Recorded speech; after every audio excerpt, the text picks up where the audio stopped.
السلام علیکم ورحمۃ اللہ وبرکاتہ۔ اعوذ باللہ من الشیطان الرجیم، بسم اللہ الرحمن الرحیم۔ ان اللہ یدافع عن الذین آمنوا ان اللہ لا يحب كل خوان كفور۔ صدق اللہ العلی العظیم۔ اللہم صلی علی سیدنا ومولانا محمد النبی الأمی وعلى آلہ واصحابہ وبارک وسلم وصلی علیہ۔ معزز بھائیوں، بہنوں، عزیزوں، دوستوں، سورۃ الحج کا مطالعہ ہم کر رہے ہیں۔ پارہ نمبر 17 ہے۔ آج جن آیات پہ درس ہے آیات مقدسہ نمبر 38 اور 39 ہیں۔ اللہ رب العزت ان آیات کا فہم اور شعور عطا فرمائے اور عمل کی توفیق اور صلاحیت عطا فرمائے۔ گزشتہ درس میں اللہ رب العزت نے قربانی کا جو اعلیٰ ترین جذبہ ہے اس کا پس منظر ارشاد فرمایا تھا کہ اللہ کی بڑائی ہے اور اپنے دل کو اللہ سے جوڑنا ہے، اللہ سے تعلق مضبوط کرنا ہے۔ اور سب سے بڑی بات یہ ہے کہ اس قربانی کا جو ہدف ہے وہ تقوی پیدا کرنا ہے، اور تقوی کا مرکز دل ہے۔ حضور نبی اکرم صلی اللہ علیہ وسلم نے صحابہ اکرام سے پوچھا کہ پتہ ہے تقوی کہاں پہ ہے؟ آپ صلی اللہ علیہ وسلم نے اپنے ہاتھ کی انگلی سے دل کی طرف اشارہ فرمایا اور فرمایا التقوی ہا ہنا، تقوی اس جگہ پر ہے، یعنی تقوی کا مرکز دل ہے۔ اللہ رب العزت اپنے ساتھ ہمارے دل کو جوڑنا چاہتے ہیں، اپنی جو تجلی ہے، اپنا نور وہ ہمارے دل میں ڈالنا چاہتے ہیں۔ جب ہمارا دل پاک اور صاف ہوگا تو یقیناً اللہ کی تجلی دل میں آئے گی، ہمارا دل اس نور سے منور ہوگا۔ اللہ رب العزت یہ اعلیٰ ترین تقوی ہمیں عطا فرمائے۔ آیت مقدسہ نمبر 38 میں اللہ رب العزت نے بڑا اہم تجزیہ ارشاد فرمایا ہے کہ وہ جماعتیں جو حزب الشیاطین ہیں، جو کفار، مشرکین اور منافقین ہیں، یہ جماعتیں ہر وقت کوشش کرتی رہیں گی کہ ہم اپنی فلسفی جو ظلم کی فلسفی ہے، کفر اور شرک کی فلسفی ہے، نفاق کی فلسفی ہے، یہ غالب کریں۔ اور دوسری طرف اللہ کی جو سچی جماعتیں ہیں، حزب اللہ، انبیاء علیہم الصلاۃ والسلام، صحابہ اکرام، اولیاء اعظام، مجددین اعظام، یہ ہر دور میں کوشش کریں گے کہ اللہ کی فلسفی، فلسفہ توحید غالب ہو جائے، اس کی رٹ قائم ہو جائے، اسی پر بہترین ایک سیاسی، معاشی، سماجی نظام تشکیل پا جائے۔ اب یہ دو جماعتیں ہیں، دونوں کا آپس میں ٹکراؤ ہے، دونوں کا مقابلہ ہے۔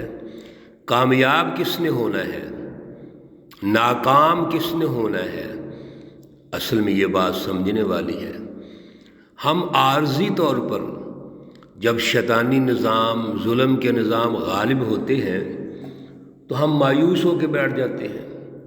ہم یہ سمجھتے ہیں کہ شاید انہوں نے مستقل رہنا ہے، اور ہمارے ہی معاشرے میں ایک ایسا طبقہ بھی موجود ہے جو ان کے قیام اور دوام کے لیے ہمیں یہ نصیحتیں کرتا ہے کہ یہ اللہ کی طرف سے ہے، یہ ظلم اللہ کی طرف سے ہے، مہنگائی، بے روزگاری اور جتنے بھی مسائل ہیں اللہ کی طرف سے ہیں، ہم خاموش ہو کے کمپرومائز ہو کر ہم گزارا کریں، جبکہ اللہ رب العزت اس سوچ کی مذمت فرماتے ہیں۔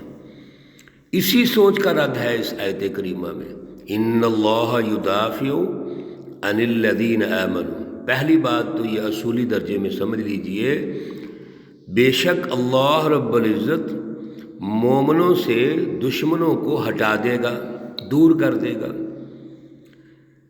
بھائی جب مومن جد و جہد کریں گے، جماعت تشکیل کریں گے اور آگے بڑھیں گے تو اللہ اس کے نتیجے میں دشمن کو ہٹا دے گا، یعنی دشمن کا غلبہ ختم ہو جائے گا۔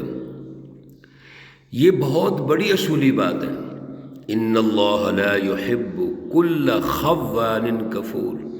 آپ غور تو کیجئے، اللہ فرماتے ہیں کہ بے شک اللہ تعالیٰ پسند نہیں فرماتے کس کو؟ ہر دغاباز، ناشکر، ظالم کو اللہ تو پسند ہی نہیں کرتے۔ جب اللہ ایک سسٹم کو پسند نہیں کرتے، ایک کافر، مشرک، ظالم جماعت کو پسند نہیں کرتے، تو پھر اللہ ان کو غالب کیوں رکھیں گے؟ یہ ایک سوچنے والی بات ہے۔ کبھی کوئی ماں باپ یہ پسند کریں گے کہ بچوں پر چور اور ڈاکو حملہ کرے اور لوٹ کے لے جائے، ان پر غالب آ جائے؟ اگر کوئی ماں باپ یہ پسند نہیں کرتے تو اللہ رب العزت تو ساری دنیا کی ماؤں سے زیادہ پیار کرتے ہیں۔ اللہ اپنی مخلوق سے بڑا پیار کرتے ہیں، تو پھر وہ کیسے برداشت کرے گا کہ آپ پر ایک ظالم حکمران طبقہ غالب آ جائے، جھوٹے لوگ غالب آ جائیں، ناشکرے غالب آ جائیں، ڈاکو اور چور غالب آ جائیں؟ یہ تو ہمارے اپنے اعمال و کردار کی وجہ سے وہ ہمارے اوپر غالب ہے، اللہ نہیں چاہتے یہ۔ اس لیے اللہ نے اس آیت کریمہ میں اصولی درجے میں بات ارشاد فرما دی کہ کبھی بھی اللہ تعالیٰ ان ظالموں کو غالب نہیں رکھیں گے، سچی جماعت کو غالب کریں گے۔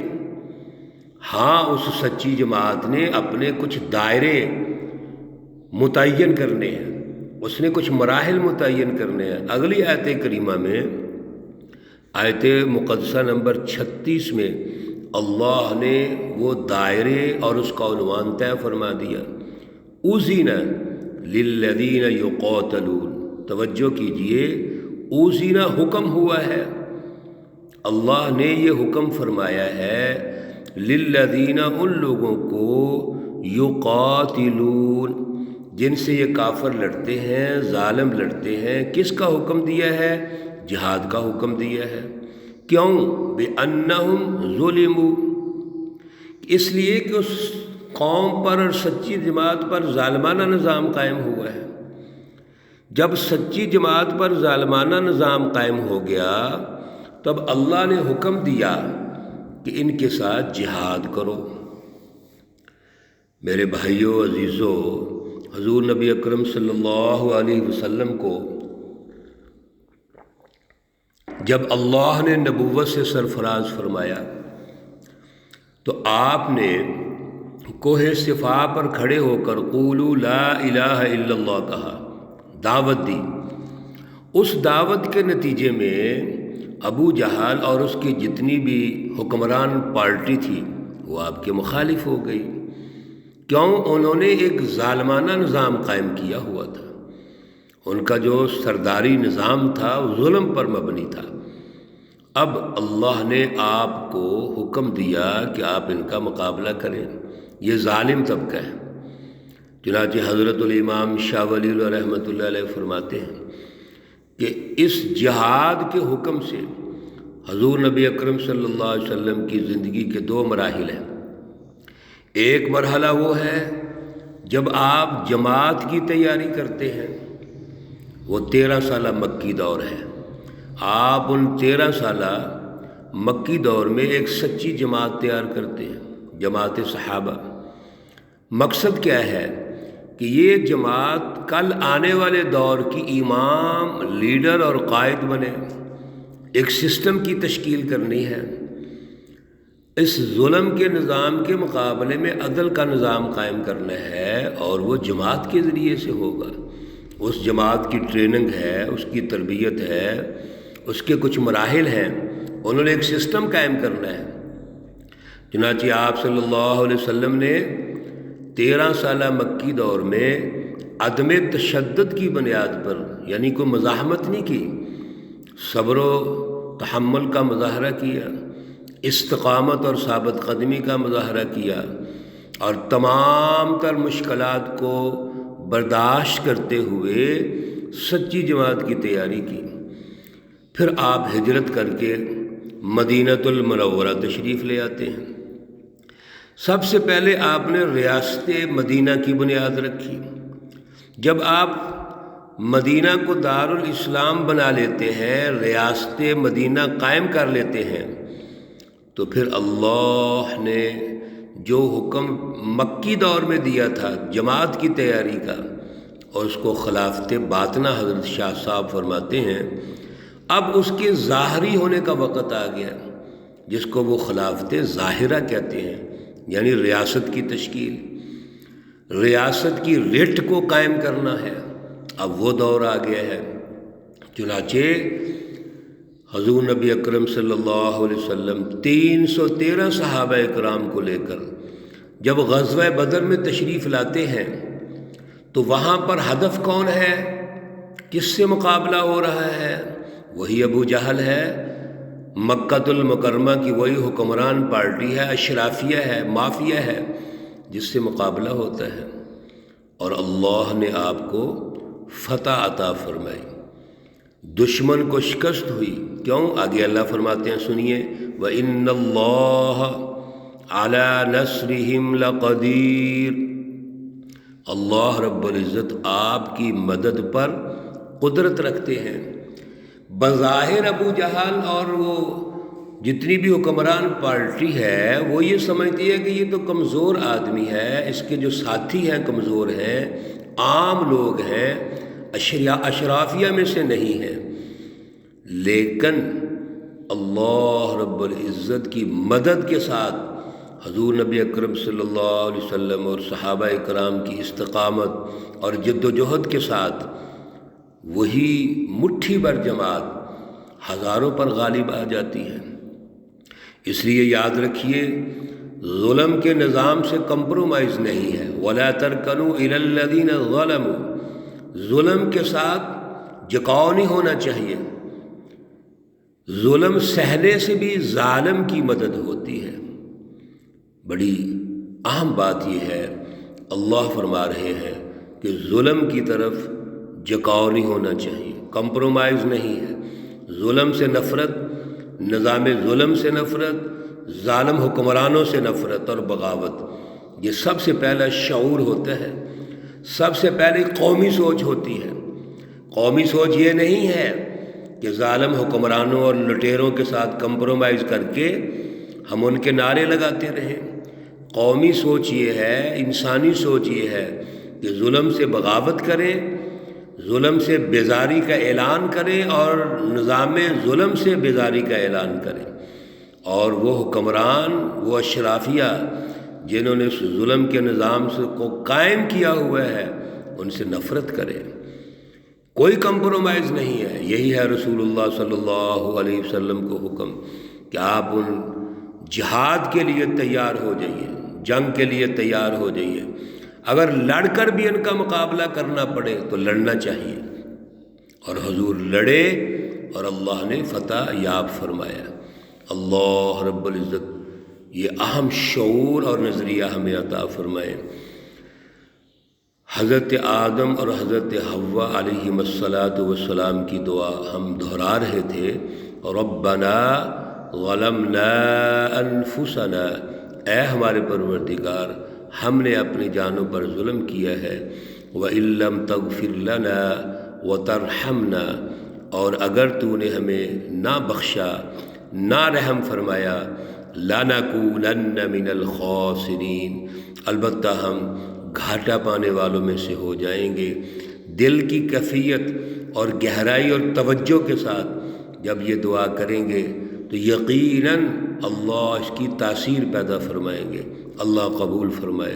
اللہ رب العزت تمام مرحومین و مرحومات کو جنت الفردوس میں اعلیٰ مقام عطا فرمائے۔ اللہ رب العزت تمام بیماروں کو شفائے کاملہ عاجلہ مستمرہ عطا فرمائے۔ ربنا تقبل منا انك انت السميع العليم وتب علينا انك انت التواب الرحيم وصلى الله تعالى على النبي الأمي محمد وعلى آله وأصحابه أجمعين برحمتك يا أرحم الراحمين۔